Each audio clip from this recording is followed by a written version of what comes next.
politics, as you say, can be capricious. Previous Conservative Prime Ministers, Theresa May, David Cameron, their downfall was Brexit. Boris Johnson's popularity has waned slightly with his handling of the pandemic, especially recently over these revelations of parties in his Downing Street residence.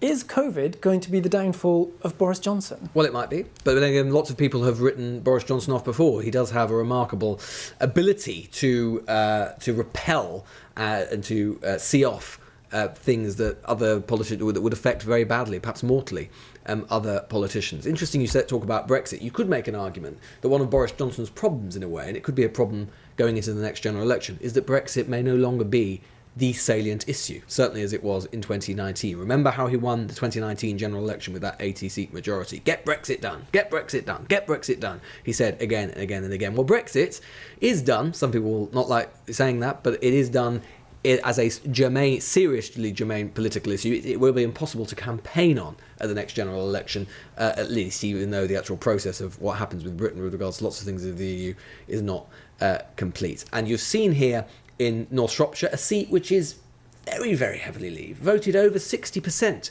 for Leave back in 2016. Tonight, looks like they've elected a Liberal Democrat Member of Parliament who went into the last election pledging a second referendum, and they've managed to overcome that. And the question is, can Boris Johnson reinvent the Conservative message if he doesn't have Brexit as one of the defining themes for his administration?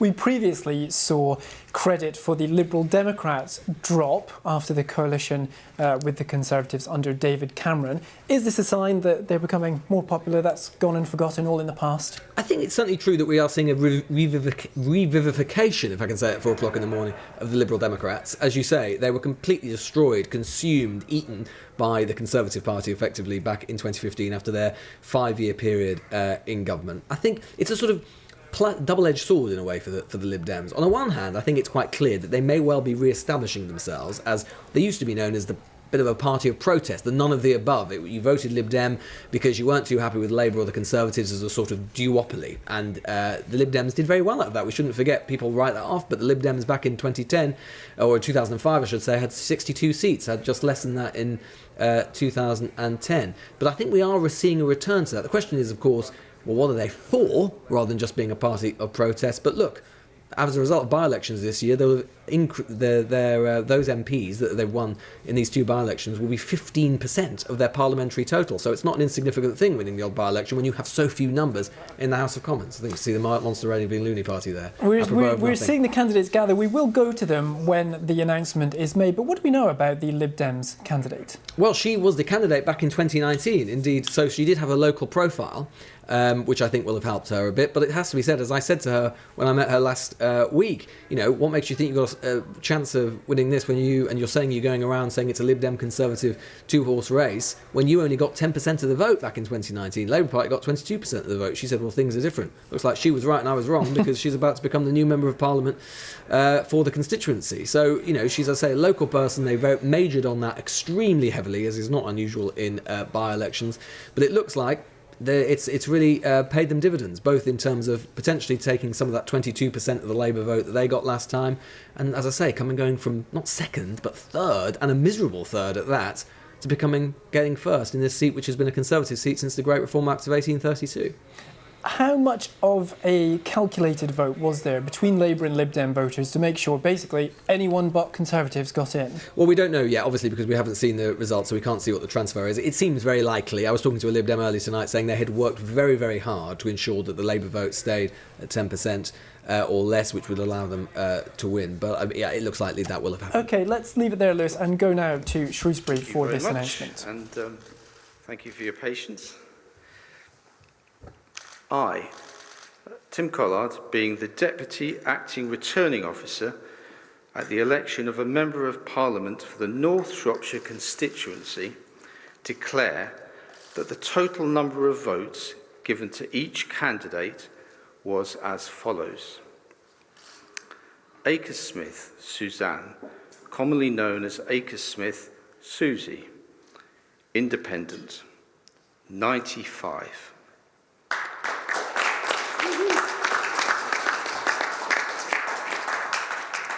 Alan Andrea Christabel, UK Independence Party, UKIP, 378.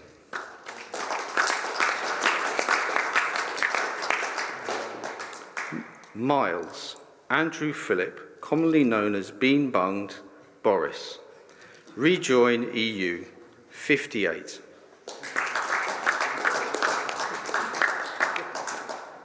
Daubney Martin Edward, the Reclaim Party, 375. Dean Russell Fraser, the Party, 19. Elliot James Alexander, Heritage Party, 79.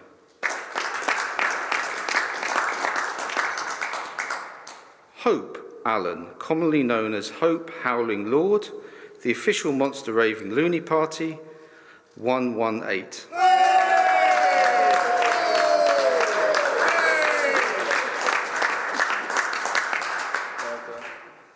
Jesse Earl Elvis Philippe, Freedom Alliance, the Real Alternative, 57.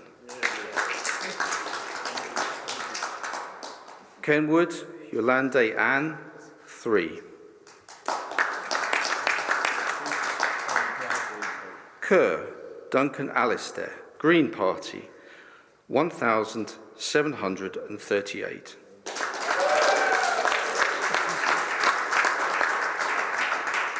Morgan Helen Margaret Lillian, Liberal Democrats, 17,957.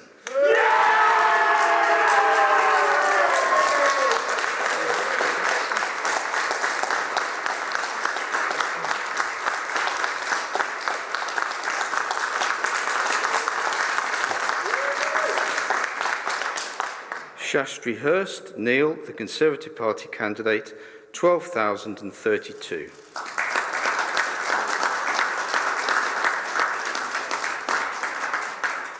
Walmsley Kirsty Rebecca, Reform UK, 1,427.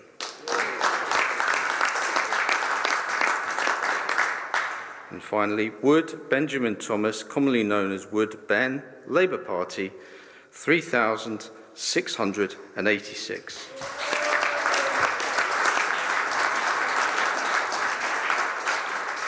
The number of official ballot papers rejected was as follows: want of official mark, 3, voting for more than one candidate, 20, writing or mark by which voter could be identified, 0, unmarked or void for uncertainty, 51.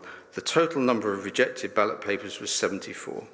The total number of votes cast across North Shropshire at this election on the 16th of December 2021 was 38,096. The total electorate is 82,314.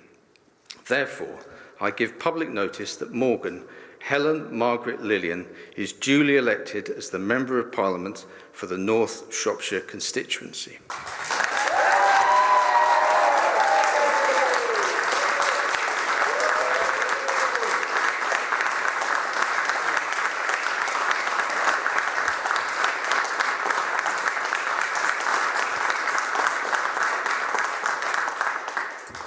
Thank you.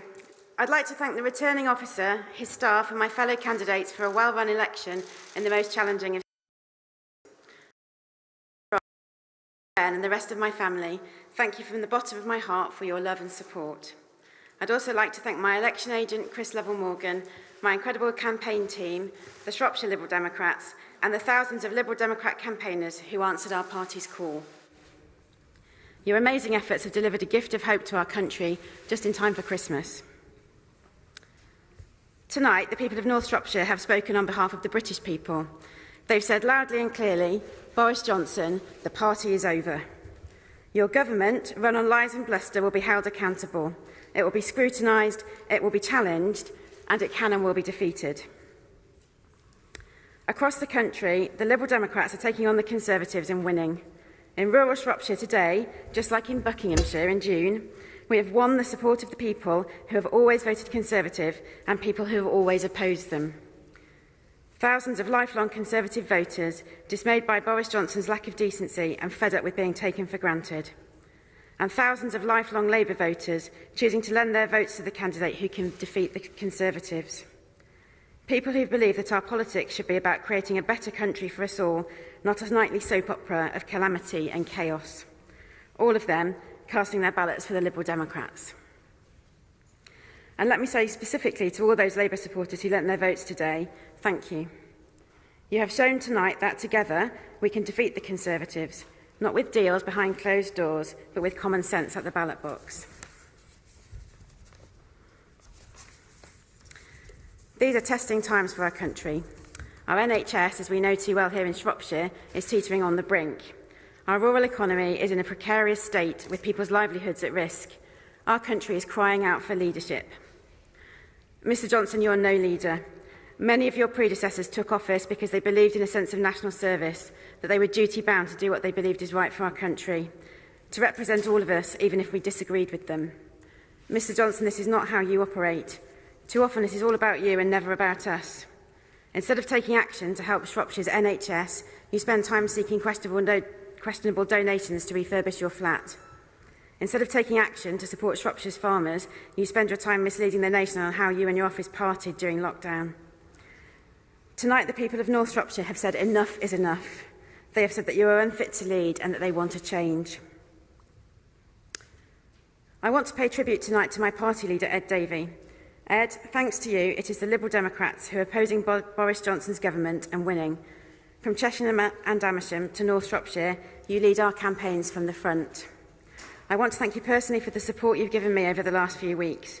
Whether it is on the streets of Whitchurch or Wem, Oswestry, Ellesmere or Market Drayton, you have led the charge for change. Finally, thank you most of all to the people of North Shropshire, not just for your support throughout this campaign, not just for putting your faith in me to be your champion in Parliament, but for all the hard work and sacrifices you have made over the past 2 years to get our communities through this awful pandemic. I will never take it for granted. My priorities are your priorities, improving our local ambulance service, GPs and hospitals, supporting our farmers and defending our rural way of life, helping our communities through this new wave of COVID. As your MP, I promise I will work for you and only you. I will always put local people and our communities first. Whether you supported me or supported someone else, I want to let you know that I am here to represent you and stand up for everyone in North Shropshire. Thank you.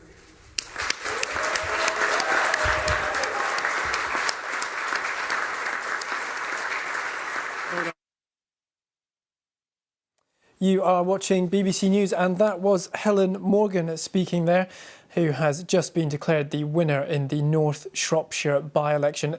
She's from the Liberal Democrat Party. That is traditionally a safe Conservative seat, so quite the news headline there that the Conservatives have lost that seat. I'm joined in the studio by Lewis Goodall, who covers policy and politics for the BBC's Newsnight programme. And Lewis, a vote of nearly 18,000 for Helen Morgan. And it wasn't just a victory, it is a sizable victory, a majority of well over 5,000 votes. This is more than I think the Liberal Democrats could have dreamed of. When I was speaking to them last week, when I was speaking to them just today, they were saying, yes, there was a bit of expectation management there, but they were saying, we think we're running them close, we think we might win it, it's going to be tight. This wasn't tight, this was a blowout. This is a comprehensive victory. They barely even seem to need some of the Labour votes. There's been direct transference from the Conservative Party. Yes, they've squeezed the Labour vote as well, very successfully. So, again, something else we've seen in recent elections like Cheshire and Amersham. But make no mistake, the Liberal Democrats will celebrate. Ed Davey, their leader, of course, will not be able to go to the count because he's self-isolating, something I'm sure that he will rue, but doubtless from the comfort of his isolation house, he'll be having a glass of champagne or 10 tonight, because now, as I say, this is another by-election victory atop of another sensational victory in Cheshire and Amersham. You will be seeing Conservative MPs in LibDem seats across the country deeply worried, and a body blow for the authority of the Prime Minister. Lewis, thank you very much. If you're watching internationally, you can get the latest on this on the BBC News website.